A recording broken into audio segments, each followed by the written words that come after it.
বৌদি আজ কোন খুশিতে খাসির মাংস? আজকে অনেক বড় খুশির দিন। আজকে আমার দাদা আর বৌমনির 3 বছরের বিবাহ বার্ষিকী। সেই জন্য একটু খাসির মাংস রান্না করব আর সেটাই আজকে দেখাবো। আজকে খাসির মাংসটা কিন্তু বাটা মশলায় রান্না করব, তাই আদা রসুন পেঁয়াজ কেটে নিই।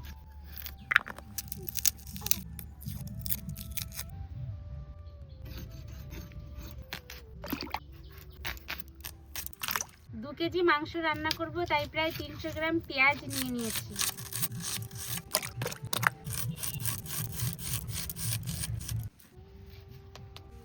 বৌদিকে আদা রসুন আর জিরেটা আমি বেটে দেবো।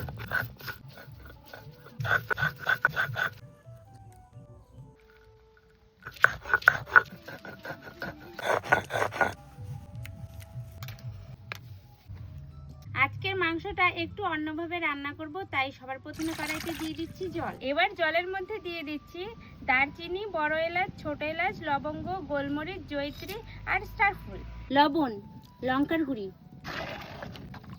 এবার মাংসটা জলের মধ্যে দিয়ে দিচ্ছি, ঢাকা দিয়ে দিচ্ছি। প্রায় 40 মিনিটের মতো মাংসটাকে সিদ্ধ করে নিলাম। এখন মাংসগুলো তুলে নেব জল থেকে। আলু ভাজার জন্য কড়াইয়ে দিয়ে দিচ্ছি সর্ষের তেল। আলুটা লাল লাল করে ভাজা হয়ে গেছে, এখন তুলে নিচ্ছি। সম্বারের জন্য দিয়ে দিচ্ছি তেজপাতা, জিরে, শুকনো লঙ্কা, গোটা গরম মশলা, পেঁয়াজ, আদা রসুন বাটা, জিরে বাটা, ধনে গুঁড়ি, লঙ্কা গুঁড়ো, হলুদ, গোলমরিচ গুঁড়ো, কাশ্মীরি লঙ্কার গুঁড়ো, লবণ। মাংস সিদ্ধ করা জলটা দিয়ে ভালো করে কষে নেব মশলাটা।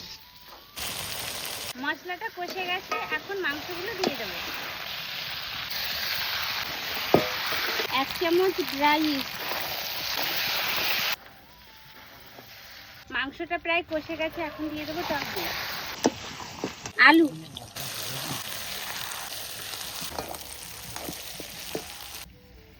এখন মাংস সিদ্ধ করা জলটাই ঢেলে দিচ্ছি।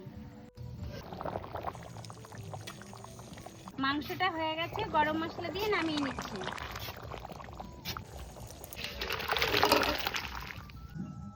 রান্না বান্না কমপ্লিট, এবার খাওয়া দাওয়ার পালা।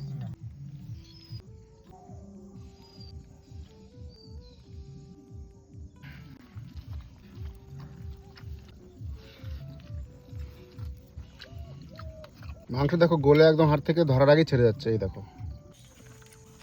খাসির মাংস আর সাথে নলেন গুড়ের মিষ্টি, টাটকা মিষ্টি, একবারে জমে গেল পুরো।